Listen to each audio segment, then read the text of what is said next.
गरुड़ पुराण से हमें कई तरह की शिक्षाएं मिलती है। गरुड़ पुराण में मृत्यु के पहले और बाद की स्थिति के बारे में बताया गया है। यह पुराण भगवान विष्णु की भक्ति और उनके ज्ञान पर आधारित है। प्रत्येक व्यक्ति को यह पुराण पढ़ना चाहिए। गरुड़ पुराण हिंदू धर्म के प्रसिद्ध धार्मिक ग्रंथों में से एक है। 18 पुराणों में से इसे एक माना जाता है। गरुड़ पुराण में हमारे जीवन को लेकर कई गूढ़ बातें बताई गई है, जिनके बारे में व्यक्ति को जरूर जानना चाहिए। संयम और सतर्कता। जिंदगी है तो मित्र भी हैं और शत्रु भी। कहते हैं कि जिसका कोई शत्रु नहीं वह अपनी जिंदगी में कुछ नहीं कर रहा है, ऐसे में उसका कोई मित्र भी नहीं होता। इसका यह मतलब नहीं कि हम जानबूझकर लोगों को शत्रु बनाएं। यदि हम अपने तरीके से जी रहे हैं तो निश्चित ही शत्रु बनना स्वाभाविक है। शत्रु या दुश्मन में से कुछ सामान्य होते हैं और कुछ खतरनाक, अर्थात ऐसा शत्रु जो दिल पर ले लेता है, जिंदगी को हल्के फुल्के में नहीं लेते हैं। अब ऐसे शत्रुओं से चतुराई से शत्रु बचना होता है, अन्यथा वे कब, कहां और कैसे आपको चोट देने इसका कोई भरोसा नहीं। गरुड़ पुराण के नीतिसार में कहा गया है कि शत्रुओं से निपटने के लिए सतर्कता और चतुरता सहारा लेना चाहिए। शत्रु लगातार हमें नुकसान पहुंचाने का प्रयास करते रहते हैं। ऐसे में यदि हम चतुरता नहीं दिखाएंगे तो नुकसान उठाएंगे। इसलिए जैसा शत्रु है उसके अनुसार नीति का उपयोग करके उसे काबू में रखा जाना चाहिए।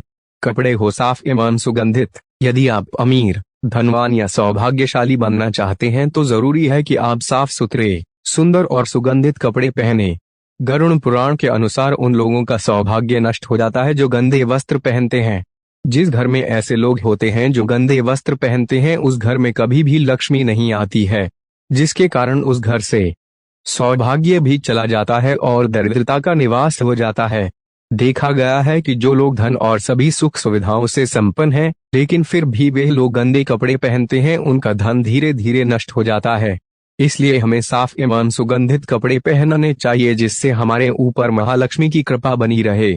ज्ञान का संरक्षण अभ्यास से। कितना ही कठिन से कठिन सवाल हो, ज्ञान हो, विद्या हो या याद रखने की कोई बात हो, यह अभ्यास से ही संरक्षित रखी जा सकती है। अभ्यास करते रहने से व्यक्ति उक्त ज्ञान में पारंगत तो होता ही है, साथ ही वे उसे कभी नहीं भूलता है तो निरंतर अभ्यास से मूर्ख व्यक्ति भी बुद्धिमान बन सकता है। अभ्यास के बगैर विद्या नष्ट हो जाती है। यदि ज्ञान या विद्या का समय समय पर अभ्यास नहीं करेंगे तो वे भूल जाएंगे। गरुड़ पुराण के अनुसार माना जाता है कि जो भी हम पढ़े उसका हमें हमेशा एक बार अभ्यास करना चाहिए, जिससे कि वह ज्ञान हमारे मस्तिष्क में अच्छे से जम जाए। निरोगी काया। संतुलित भोजन करने से ही निरोगी काया प्राप्त होती है। भोजन से ही व्यक्ति सेहत प्राप्त करता है और भोजन से ही वह रोगी हो जाता है। भोजन ही हमारे शरीर का मुख्य स्रोत है। हमें हमेशा आधी से ज्यादा बीमारी इस वजह से होती है कि हम असंतुलित खान पान लेते हैं, जिसके कारण हमारा पाचन तंत्र ठीक से काम नहीं करता है। इसलिए हमें सदैव सुपाच्य भोजन ही ग्रहण करना चाहिए। ऐसे भोजन से पाचन तंत्र ठीक से काम करता है और भोजन से पूर्ण ऊर्जा शरीर को प्राप्त होती है। पाचन तंत्र स्वस्थ रहता है और इस वजह से हम रोगों से बचे रहते हैं। एकादशी व्रत। एकादशी व्रत को ग्रंथों और पुराणों में श्रेष्ठ बताया गया है। गरुड़ में तो इसका महिमा का खूब बखान किया गया है। जो व्यक्ति एकादशी का व्रत रखता वह सभी कष्टों से बचा रहता है, उसे उस व्रत का निश्चित ही लाभ मिलता है। एकादशी व्रत रखने के कुछ नियम होते हैं। इस व्रत को नियम अनुसार ही रखना चाहिए। इस दिन सिर्फ फलाहार ही लेना चाहिए। किसी भी प्रकार का व्यसन नहीं करना चाहिए, तभी यह व्रत फल देते हैं। ज्योतिषियों अनुसार इसे रखने से चंद्र का कैसा भी बुरा असर हो वह खत्म हो जाता है। तुलसी का महत्व समझे। हालांकि तुलसी का महत्व गरुड़ पुराण के अलावा अन्य कई पुराणों में भी बताया गया है। तुलसी को घर में रखने से सभी तरह के रोगों से मुक्ति मिलती है।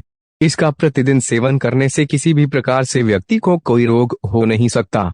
तुलसी को अपने घर में स्थान देने तथा जल देने से अवरुद्ध रास्ते खुल जाते हैं। इन्हें भगवान के प्रसाद में सेवन करने से सारे शारीरिक और मानसिक विकार दूर होते हैं।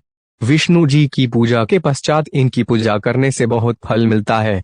मंदिर और धर्म का सम्मान करें। किसी भी देवी, देवता या धर्म का अपमान करने वाले को एक दिन जिंदगी में पछताना होता है और वह नरक में जाता है। गरुड़ पुराण अनुसार ऐसे लोगों के बारे में बहुत कुछ लिखा हुआ है। गरुड़ पुराण अनुसार पवित्र मंदिर आदि जगहों पर, स्थानों पर गंदे काम करने वाले, अच्छे लोगों को धोखा देने वाले, किसी के एहसान के बदले उन्हें गाली और उनका दुरुपयोग करने वाले धर्म, वेद, पुराण और शास्त्रों के अस्तित्व पर सवाल उठाने